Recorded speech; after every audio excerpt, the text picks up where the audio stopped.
pessoal, tudo bem com vocês? Hoje eu vou apresentar para vocês uma mensagem de Joel Goldsmith chamada Saia do hipnotismo do mundo. É uma mensagem muito interessante, né? Porque nós não somos deste mundo, né? Todos nós sabemos disso, que originariamente nós não somos deste mundo. Nós somos do reino de Deus. O nosso verdadeiro mundo é o mundo de Deus, que é a nossa pátria, né? A nossa casa, a nossa origem, como diz o apóstolo Paulo, né? E Jesus Cristo, ele mesmo se referiu dizendo que eu não sou deste mundo. O meu reino não é deste mundo. E também disse assim: vós não sois deste mundo, como eu também não sou. Agora, se nós não somos deste mundo, por que nós sofremos?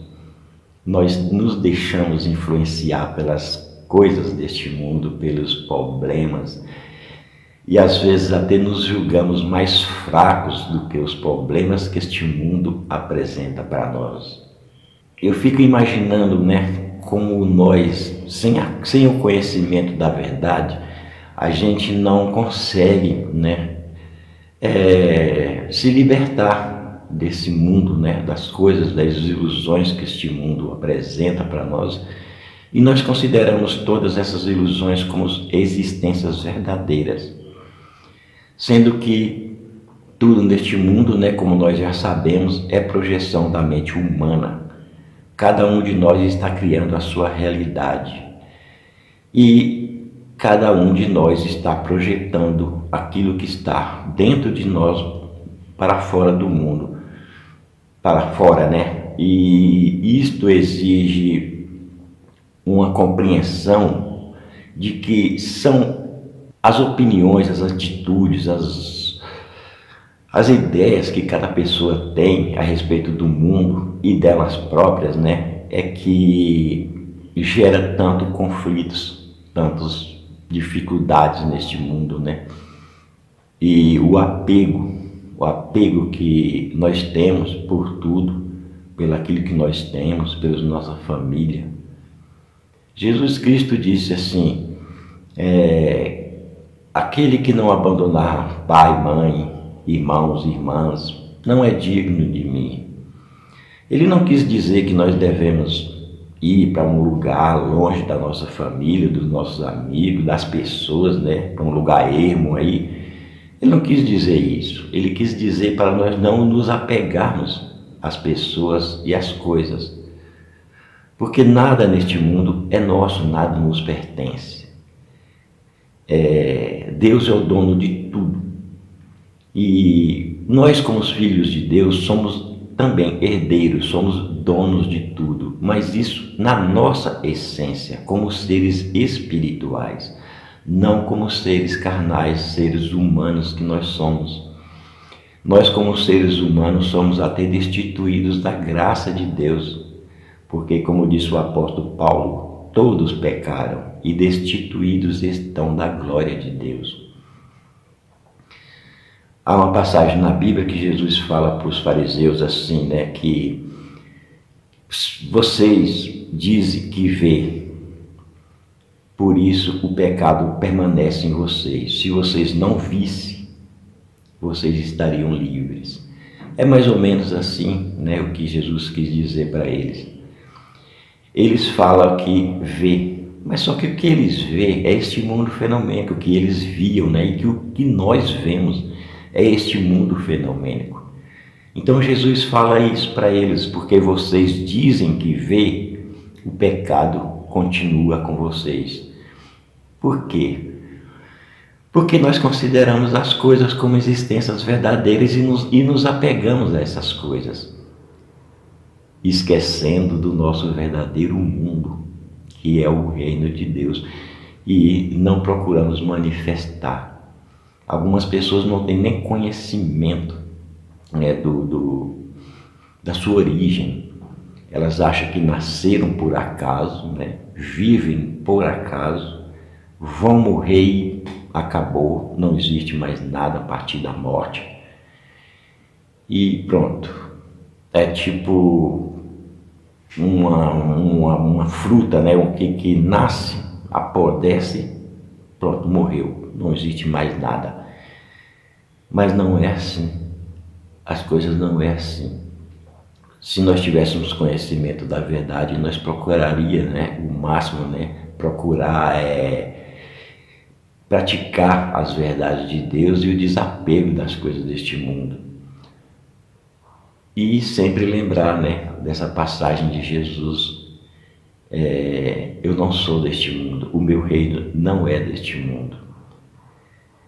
Essa lembrança por si mesma vai aos poucos eliminando o nosso apego às coisas materiais e às coisas deste mundo, né?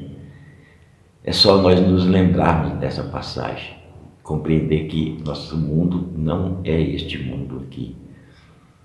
E neste momento a gente compreende que somos seres eternos, divinos. A ilusão é que nos mantém presos a essas coisas. Nós não temos culpa, né, de pensarmos dessa forma. Nós nem devemos nos culpar por pensarmos dessa forma, por agirmos dessa forma, porque foi uma coisa que nos foi passado, ensinado desde gerações a gerações. Então nós não temos culpa, nem devemos nos culpar por isso. Mas a partir do momento em que nós começamos a compreender a verdade, a ler livros como os do Joel Goldsmith, né, a ouvir os mestres espirituais e entender o significado real da Bíblia, né? Então nós temos que procurar nos libertar dessa coisa que vem de gerações a gerações, dessas ilusões que vêm de geração a geração, nos aprisionando neste mundo. E isso não é uma coisa difícil, não. É só a gente pôr em prática. Se nós conseguimos pôr em prática, né, logo isso se tornará uma realidade na nossa vida. Porque tudo depende da prática, né, e da persistência, da sinceridade que nós devemos ter na nossa prática, né? Temos que ser sinceros, porque senão não adianta. Temos que estar sempre no momento presente, né? E procurar mudar, essa mudança interior, porque a mudança verdadeira é só a mudança interior. A mudança exterior é só reflexo da mudança interna. Se nós mudarmos o nosso interior, as coisas exteriores também mudam, o mundo muda. Que o mundo fenomênico aqui, ele em si mesmo é um mundo maravilhoso. Nós temos tantas coisas, tanta riqueza, tantos que nós podemos desfrutar, né? E nos foi dado por Deus para nós podermos desfrutar. Mas as nossas ilusões encobrem tudo isso, né? Ou seja, perdemos a visão, né, maravilhosa que este mundo tem, né, das coisas deste mundo. Não agradecemos por nada, sendo que o agradecimento é uma das ferramentas mais poderosas que existe. O agradecimento nos mantém em contato com nossa essência, mantém-nos tranquilos, mantém-nos no momento presente, mantém-nos afastados das ilusões, dos apegos deste mundo, das reclamações. Mas isso nós temos que ser sinceros em agradecer a tudo. E não se preocupar muito com nossa vida, né? Como diz Jesus Cristo, né? Não vos preocupeis com vossa vida, porque não somos nós que sustenta a nossa vida.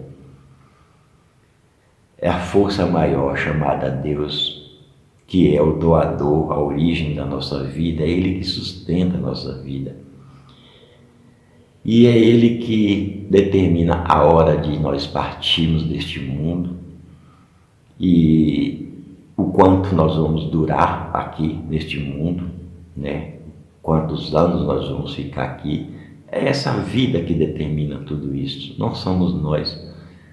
Nós não conseguimos segurar nada em relação à vida. Por exemplo, quando chegar o momento da nossa transição, não adianta a gente querer fugir, pular daqui para lá, procurar as coisas, porque cedo ou tarde nós todos vamos partir, e isso, para mim, na minha opinião, é uma grande bênção, porque é aí que começa a nossa evolução, mais acirrada, né? Porque no momento em que nós desencarnamos, nós compreendemos que a morte realmente não existe. E se nós tivermos que realmente nos encarnar novamente, nós viremos, né? Iremos vir com essa mentalidade. E vamos nos tornando seres cada vez mais evoluídos, até eliminarmos o ego por completo, né? Crucificarmos o nosso ego por completo. E aí nós ressuscitar em Cristo Jesus, despertar o Cristo que está adormecido dentro de nós, né? E a partir deste momento, nós não precisaremos mais reencarnar, nem teremos medo da morte, nem teremos preocupações com as coisas deste mundo. Então, o que Joel explica neste áudio, né, é mais ou menos essas coisas que eu passei aqui para vocês, né, e sermos apenas observadores de Deus, daquilo que Deus realiza na nossa vida, sem nos preocuparmos, sem precisar nos preocuparmos. É difícil? Sim, não vou dizer, não vou iludir ninguém, nem a mim mesmo, que eu sei o quanto isso é difícil, mas eu passo isso cada vez mais para vocês, né? Para mim também, para nós continuarmos, né, neste caminho, se sinceramente nós queremos este caminho. E eu creio que todos nós queremos, né, viver este caminho que o Joel prega, né, que a Bíblia prega na sua real interpretação, né? Sabemos que não somos filhos do pecado, não estamos sujeitos a ir para o inferno, né, como muitas pessoas interpretam a Bíblia, ir para o lago de fogo do inferno, e não nos pensarmos que nós somos pecadores, porque quanto mais nós ouvimos essa palavra, ou quanto mais a gente acreditarmos que somos seres pecadores, mais pecado nós vamos manifestar na nossa vida. Porque se eu acredito que eu sou pecador, o que eu posso fazer? Pecado, né? Só posso manifestar pecado. Se eu acredito lá no fundo de mim, no meu mundo interior, que eu sou um ser pecador, logicamente eu vou cometer atos pecaminosos. Não tem como ser diferente. Se nós formos puros de coração, né, nós veremos a Deus, como disse Jesus. Se nós acreditarmos que nós somos puros de coração, somos filhos de Deus, nós sempre iremos procurar viver em união com nosso Pai, né? E vivendo em união com nosso Pai, nós não precisamos nos preocupar com nada neste mundo, nem nos apegarmos às coisas deste mundo, porque nós sabemos quem nós somos na essência, né? E sabemos que este corpo carnal por si próprio não existe, não é uma realidade por si própria. Ele é mantido por muitas coisas, né? E dependente de muitas coisas. E como eu já disse aqui antes, em outros vídeos, né?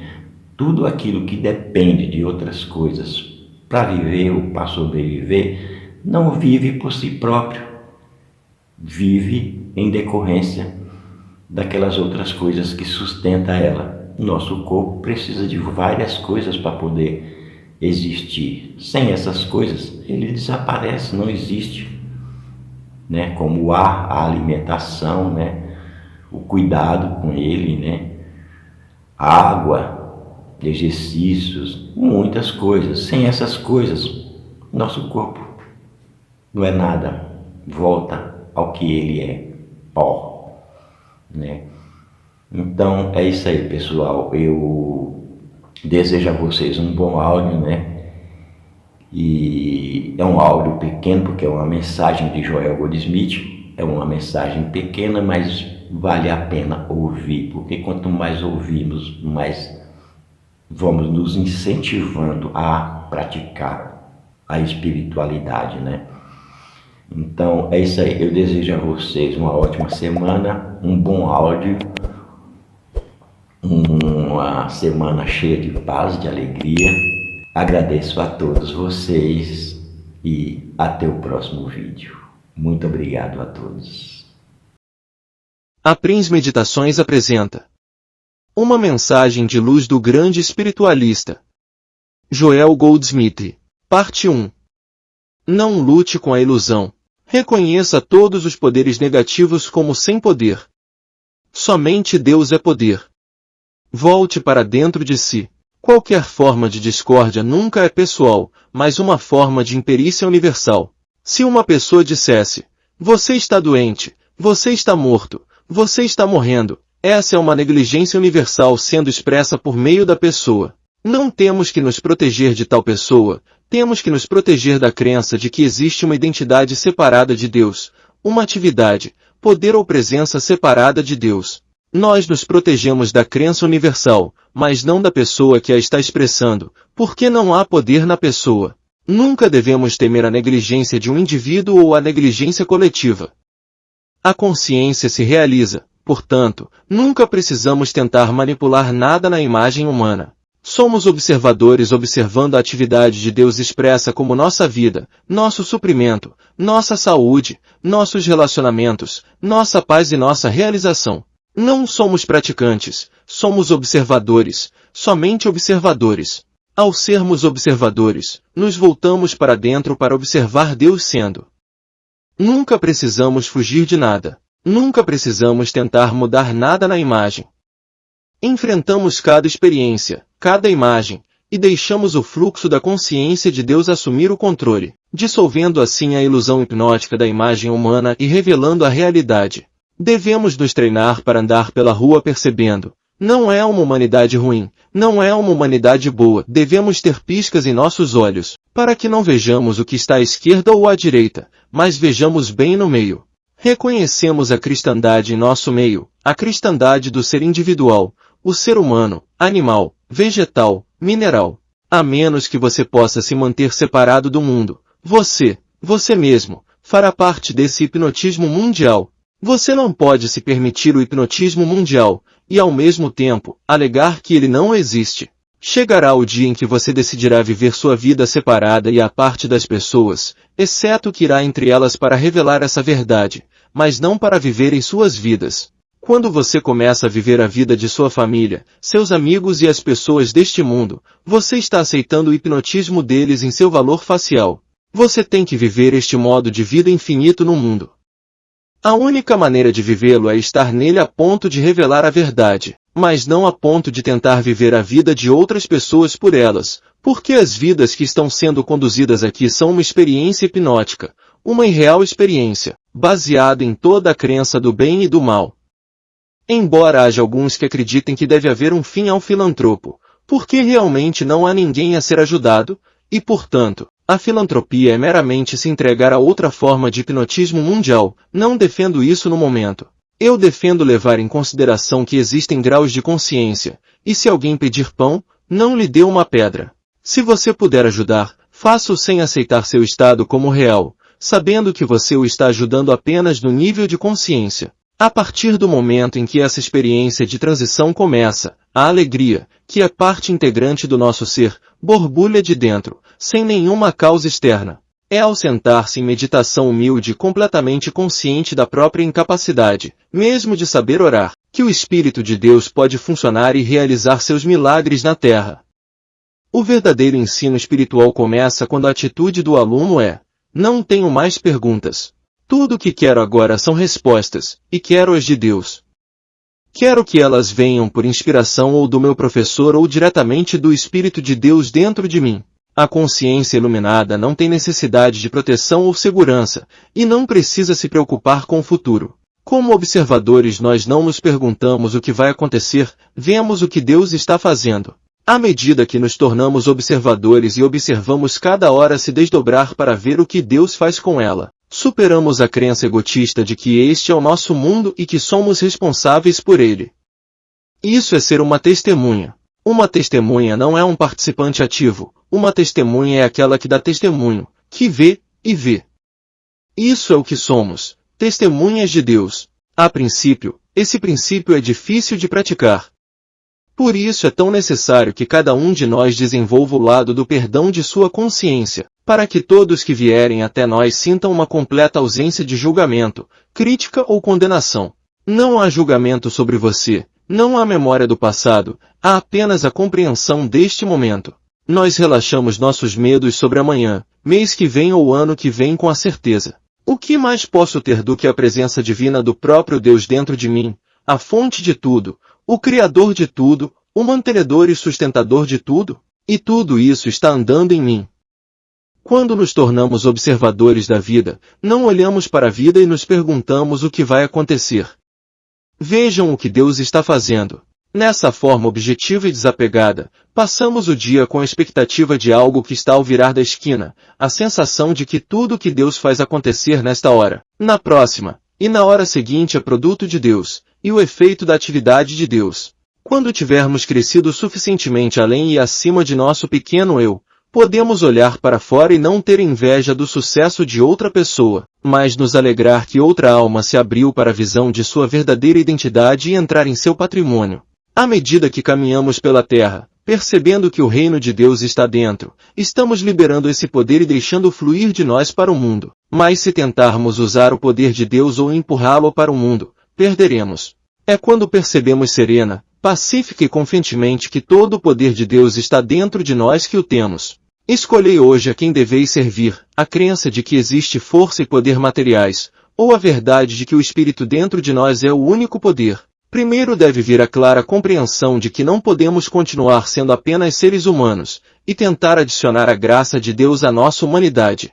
A graça vem por meio de um desenvolvimento evolutivo progressivo da consciência. Se Deus é onipresença, devemos ser a própria presença de Deus. Isso deve significar que não há outra presença, e nós, então, não temos presença.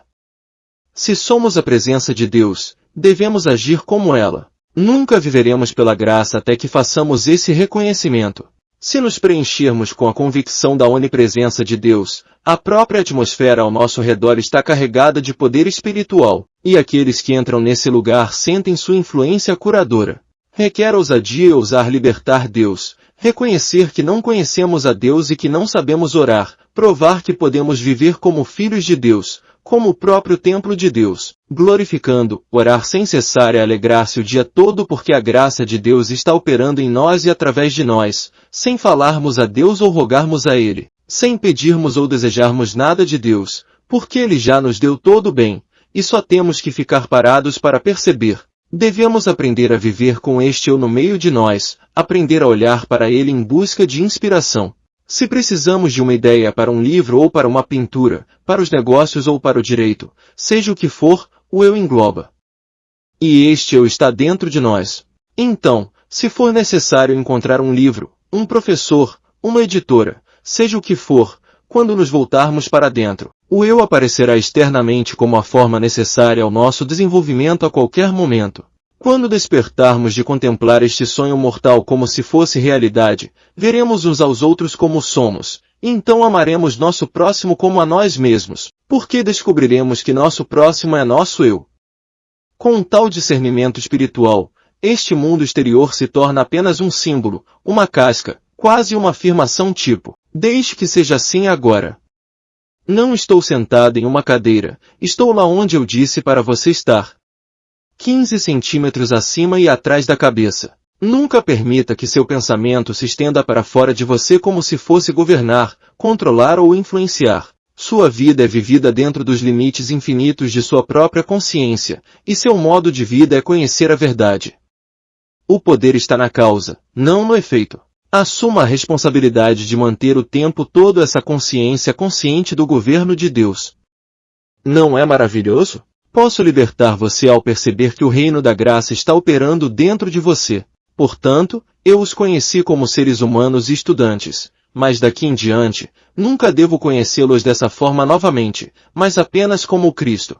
Quebre a sensação de separação, não tentando fazer uma demonstração no espaço ou no tempo, mas retirando-se para aquele santuário interior, para se assegurar da natureza permanente do seu ser e da sua verdadeira identidade. Percebo a inutilidade de desejar, porque na quietude sei que estás comigo. Tu és a luz do meu ser. Você não precisa de nenhum poder, você precisa ter a capacidade de se comunicar com seu eu interior e estar em paz com ele. Então, você descobrirá que Deus está mantendo e sustentando sua própria criação sem qualquer ajuda minha ou de você. Viva na consciência interior do eu-ismo. Eu sou o Pai dentro de você, e eu sou o Filho que aparece externamente. Tudo que o Pai dentro de você é, o Filho exterior é. Enquanto você puder viver nessa consciência, você nunca será bom e nunca será mau, você nunca será rico e nunca será pobre.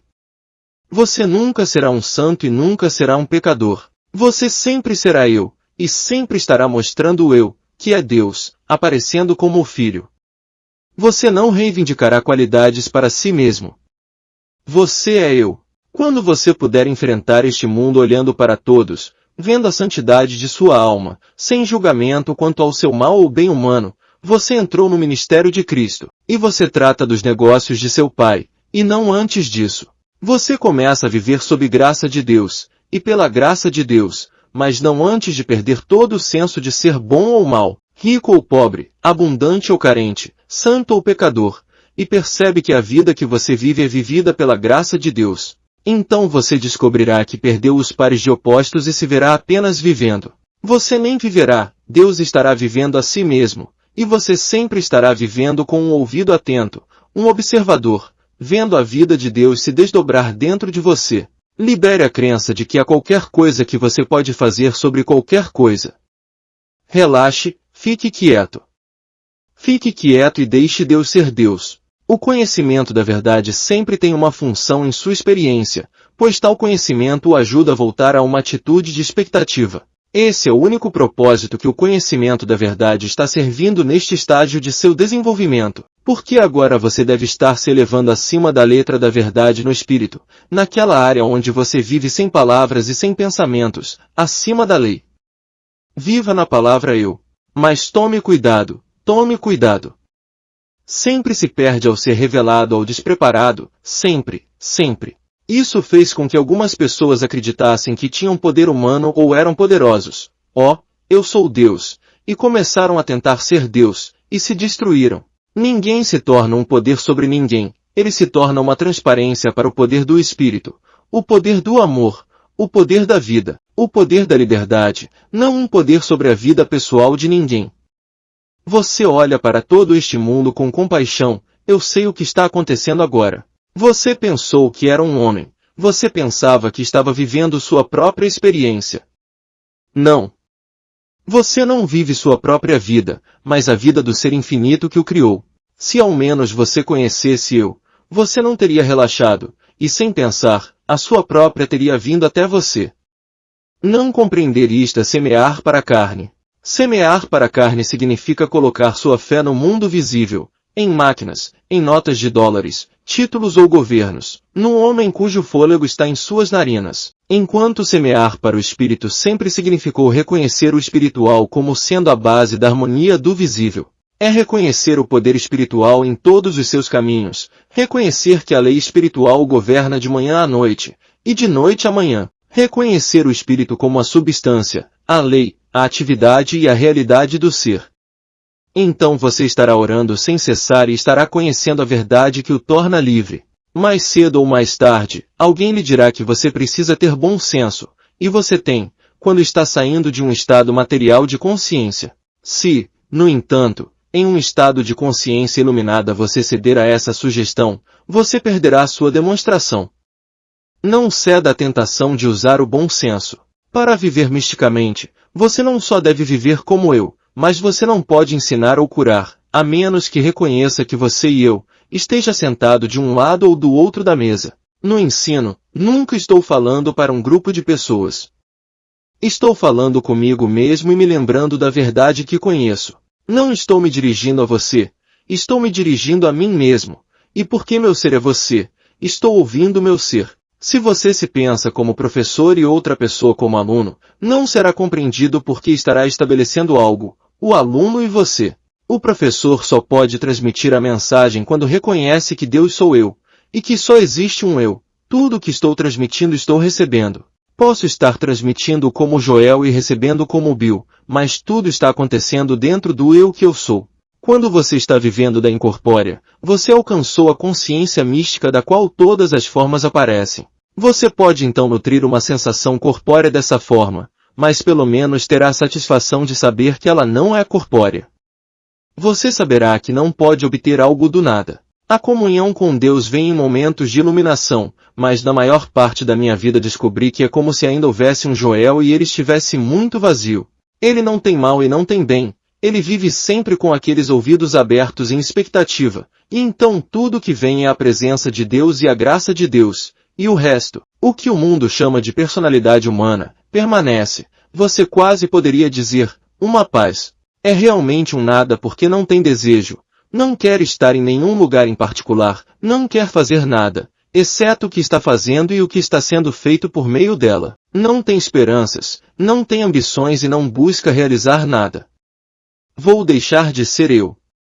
Vou parar de fingir e vou deixar Deus assumir o controle da minha vida e vivê-la. Não vou fingir ser caridoso ou benevolente. Sou caridoso e benevolente apenas na medida em que posso deixar Deus funcionar através de mim. E se eu pudesse deixar funcionar através de mim mais plenamente, eu poderia ser mais caridoso e mais benevolente, mais amoroso e mais paciente. Se uma pessoa não está ciente desta verdade, da unidade, como ela se tornará ciente disso? É apenas quando você ora corretamente, isto é, quando você, em sua meditação, percebe, tudo que tu és, eu sou, para que uma pessoa possa ser tocada pelo Cristo que você está perdendo no mundo. Isso pode mudá-lo, e apenas isso. Tem sido assim comigo e será assim com você. Se você se rendeu a Deus, de modo que você não tem um eu, exceto aquele eu que é Deus, e sabe que tudo de bom, emanando de você ou através de você, é de Deus e tudo que o erro ou é justo é apenas a nossa incapacidade de deixar Deus funcionar plenamente, então você deve saber que essa é a verdade sobre todos, estejam eles cientes ou não. Está no grau de nossa ausência de desejo, no grau de nosso altruísmo, que a vida histórica é vivida. Isso é o que é a vida mística, é atingir aquela consciência onde você se encontra vivendo todos os dias, mas não se perguntando sobre o amanhã porque não existe amanhã para você, existe o amanhã só para Deus. Somente na medida em que você pode viver na constante atmosfera de, obrigado, Pai. Você é meu próprio ser, você vive minha vida. E mantenha-se suficientemente claro para que você seja sempre a transparência através da qual flui a graça de Deus. Não há ego, não há eu pessoal e nenhuma tentativa de realização pessoal. Não há duplicidade. Mas acreditar na unidade não é fácil porque não há tempo em sua vida em que você sinta que é Deus ou que seja espiritual. Ocasionalmente, você pode ter alguns momentos de emoção ou êxtase, ou parecendo estar na nuvem, mas sempre haverá uma hora a partir de então, ou amanhã, quando a sensação de separação irrompe e você diz a si mesmo, eu não posso ser um com Deus, pois me sinto humano. Na vida espiritual, você nunca deve esquecer que não está vivendo sua própria vida e que não tem o direito de considerar o que gostaria de fazer, quando gostaria ou como fazê-lo. Sempre no fundo de sua mente está o lembrete de que é a vida de Deus que está sendo vivida, e é seu privilégio estar nesse estado de consciência onde você pode ver Deus viver sua vida sem interpor um desejo, uma vontade ou anseio de sua própria parte. Até que o próprio Espírito diga, deixe tudo para mim, ou deixe suas redes, o estudante nunca deve esquecer sua responsabilidade para com sua família, seus associados e seu trabalho. É só para alguns é que o chamado para deixar suas redes eventualmente chega, e quando chega, é inconfundível e exige obediência. A questão é que vivemos pela graça, e naquele momento em que reconhecemos isso e permanecemos nesta verdade, acolhemos não pela força, nem pelo poder. Então, não vivemos por nosso cérebro ou por nossas virtudes, vivemos pela graça divina. Daquele momento em diante, um novo caminho se abre, nem sempre tão rapidamente como gostaríamos. Mas esteja certo de que desde o momento reconhecemos nossa unidade com o Pai, os pecados, os pensamentos pecaminosos, os falsos apetites e os maus hábitos começam a desaparecer, e estamos vivendo pela graça. O que mais alguém precisaria do que andar por aí segurando a mão de Deus, sentindo a presença interior, sabendo que eu estou contigo? Reconheça o Espírito em todos os seus caminhos, reconheça que o Espírito é a fonte de tudo. Então você descobrirá que não demorará muito até que esse reconhecimento dissolva seus pecados, falsos apetites, medos, dúvidas, ganância, luxúria e ambições loucas. É tolice ter vontade própria, até mesmo vontade de ver seus amigos curados, até mesmo um desejo de ver a paz na terra. Não tenha nenhuma vontade, mas retire-se dentro de tantas vezes por dia quantas você puder encontrar um minuto para lembrar, não obstante, Pai, não a minha vontade, mas a tua vontade seja feita na terra como no céu. Relaxe e descanse, e seja um observador de qual é a vontade de Deus. A questão é se você está permitindo que o mundo dos efeitos seja a lei para você ou se você está vivendo pela graça. O que vai ser o seu Deus? O dinheiro? A lei da saúde vai ser o seu Deus? Alguma coisa no reino de efeito vai ser poder? Ou você está percebendo que não existem poderes no mundo dos efeitos? Eis a questão. Não faça da crença uma realidade, pensando sobre ela, condenando-se, ou aos demais, não lute como se ela fosse uma realidade. Lembre-se, aquilo é ilusão. Não se trata de uma crença sua, mas da aceitação coletiva de um mito. Assim, não lute contra, não enfrente. Não lute com a ilusão. Sente-se tranquilamente e volte seu pensamento ao amor divino. Perceba que este espírito do amor divino está agora atendendo a cada necessidade humana. Sempre que dispuser de alguns minutos, volte-se interiormente ao Cristo, o divino ideal, e sinta a sua proximidade. Não pense em ilusão, pecado, doença ou outra desarmonia qualquer, apenas preencha seu pensamento com a presença de Deus, e isso fará com que a ilusão se dissolva. Se for chamado a dar ajuda espiritual a alguém, tente abandonar a prática de fazer afirmações e negações. É uma verdade sagrada que Deus é o único agente de cura. Uma ilusão deverá ser dissipada, porém, seria tolice crermos que isso possa ser feito pela mente humana. Assuma como absoluta a frase de Jesus, eu, de mim mesmo, nada faço. Eis a atitude que devemos tomar, sentados, de olhos fechados, deixarmos que o vento se manifeste. O trabalho será assim realizado. A cura ocorrerá por não depender de conhecimento ou de compreensão humana da verdade. A confiança em Deus na própria verdade dissipará a ilusão da mente mortal. O verbo divino expresso será a prece. Não há nada neste mundo que não se possa realizar mediante o recebimento do verbo divino no pensamento. O erro ou o mal, sendo irreal, um sentido ilusório, não pode ser exteriorizado, nunca pode ser uma pessoa, lugar ou coisa. Você não viverá harmoniosamente enquanto não entender a natureza da ilusão como sendo uma forma de hipnotismo coletiva ou crença universal. Até então, irá temer ou odiar essa ou aquela forma de ilusão. Mas a ilusão, independentemente da forma com que possa aparecer, se como pessoa ou condição, não é para ser temida, odiada, vencida ou destruída. É simplesmente para ser reconhecida como nada. Pecado, doença, morte, não são problemas, são as formas sob as quais a ilusão única aparece. O mal é sempre ilusão, embora possa aparecer como pessoa, condição, falta ou limitação. Quando a ilusão é tratada como hipnotismo, o nada querendo ser alguma coisa, ela desaparece em sua nulidade. Lutar contra seria fatal. Sempre aquilo que estiver aparecendo como mal, estará sendo meramente uma sugestão mental agressiva. E você, com essa percepção irá vê-la se autodestruindo. Assim, diante de qualquer tipo de ilusão de mal, lembre-se, ela não tem poder algum para ser além do que é, miragem, nada. Para ilustrar essa nulidade do mal, analisemos uma parábola oriental do homem, que confundiu uma corda enrolada com uma cobra. Por volta de 500 anos antes de Cristo foi escrito: é fácil acontecer de um homem, ao se banhar, pisar numa corda e imaginar que se trate de uma serpente. Ficará aterrorizado e tremerá de medo, antecipando todo o sofrimento causado pelo veneno dentro de seus pensamentos. Que alívio não irá sentir ao perceber que a corda não é uma serpente? A razão de seu susto era o seu erro, sua ignorância, sua ilusão.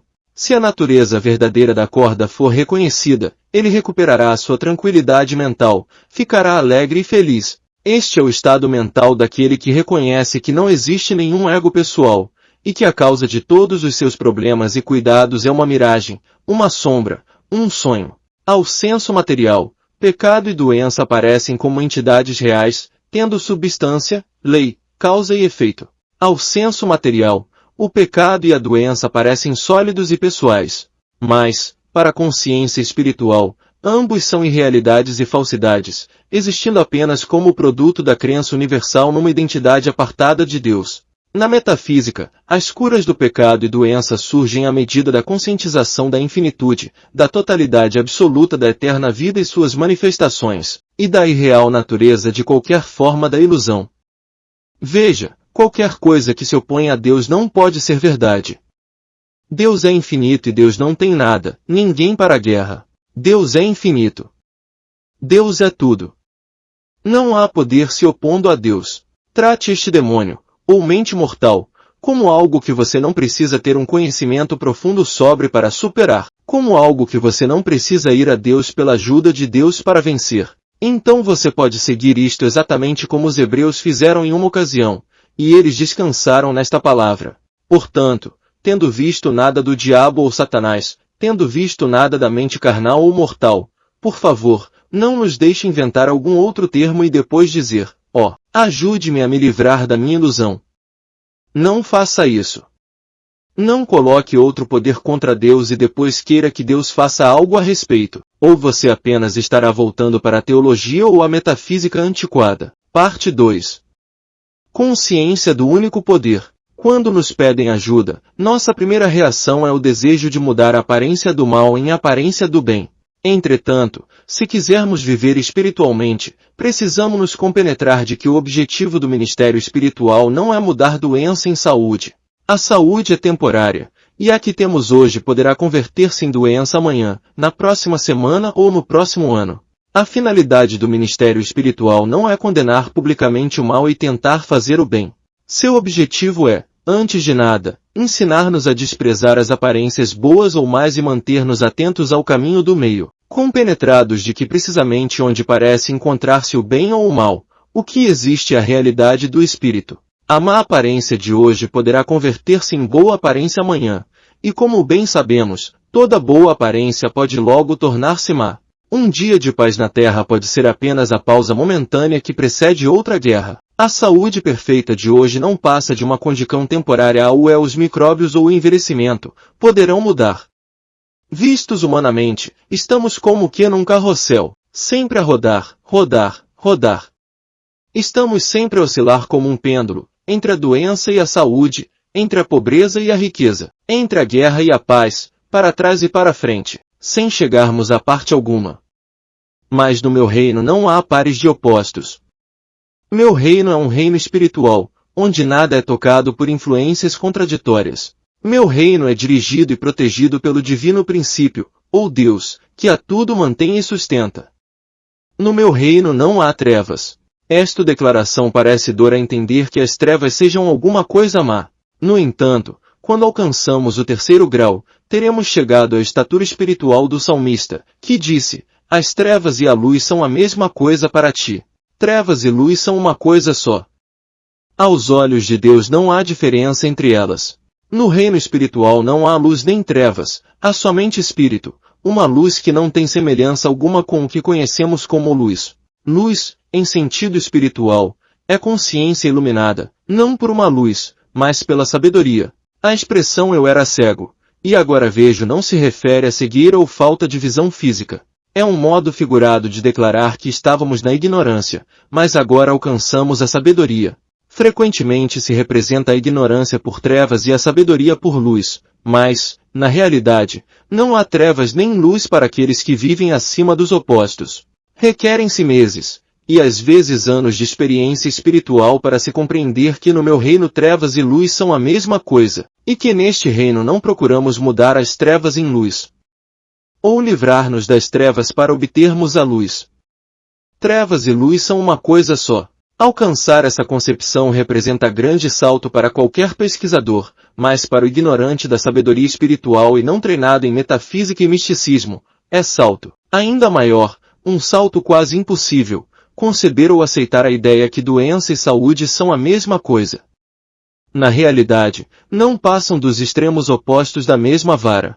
Quando individualmente podemos afirmar com convicção que pelo que me toca, trevas, ou luz, dá tudo no mesmo. Não estou tentando livrar-me de uma para obter a outra, estou procurando compreender somente a sabedoria espiritual, a verdade espiritual, a divina presença. Então é que começamos a compreender a natureza espiritual deste universo. É quando tentamos livrar-nos de algo ou procuramos conseguir algo, que abandonamos o mundo espiritual em troca do mundo das concepções humanas. Nem doença nem saúde exercem qualquer papel na vida espiritual. Tudo o que existe na vida espiritual é Deus, o Espírito, infinita e eternamente manifesto como ser individual e incorpóreo. O ser incorpóreo não pode ser conhecido por meio dos sentidos da vista, da audição, do gosto, do tato ou do olfato. Pode ser experimentado somente em nossa consciência interna, mas quando compreendemos e percebemos diretamente que trevas e luz são a mesma coisa. E o que é essa coisa? Ilusão mortal, maia, aparência. Tudo que percebemos através dos sentidos, doença e pobreza hoje, ou saúde e riqueza amanhã, é ilusão. Não veremos a realidade enquanto não contemplarmos o ser espiritual, incorpóreo, através de nosso sentido espiritual. A revelação e compreensão da unicidade do poder ajudam-nos a alcançar aquele nível de consciência em que já não procuramos converter o estado negativo em positivo. Quando nos conscientizamos da existência de um só poder, cessamos não só de procurar poderes materiais para prover as nossas necessidades, mas também de andar em busca de poderes espirituais. Se existe um só poder, então nada há sobre o que, contra o que ou a favor do que, possamos usá-lo. Que quer isto dizer, em essência? Que significa alcançar um nível de consciência em que se abandona todo o desejo de empregar Deus como uma força. Não será isto liberar a Deus de responsabilidades? Não será exatamente isto que temos que aprender a fazer? Eis a vida mística. Não nos rejubilamos com a boa aparência humana, mas olhamos para além do bem e do mal, para além das aparências humanas, e contemplamos a natureza do Cristo. Podemos fazer isto. Todos nós podemos fazê-lo. É verdade que isto requer alguma disciplina, algum treino, porque o que estamos procurando fazer é superar os efeitos de centenas de gerações daqueles que nos deixaram como herança a crença em dois poderes. Estamos pondo de lado tanto o bem como o mal, para contemplar o que é o espírito, estamos pondo de lado a saúde e a doença, a fim de nos identificarmos com Cristo, nossa individualidade permanente em Deus. Somente nossa individualidade espiritual de filhos de Deus nos permite comer do manjar que o mundo não conhece. Não é por sermos boas criaturas humanas que qualquer de nós pode proclamar-se coerdeiro com Cristo, porque as boas qualidades humanas estão tão longe do céu quanto as más. Os escribas e fariseus eram o que havia de melhor entre os hebreus, eram os mais religiosos, os maiores adoradores do Deus único, os maiores protetores do templo. Ser bons era a sua obsessão. Não obstante, o mestre disse aos seus seguidores que a bondade deles precisava transcender a dos escribas e fariseus.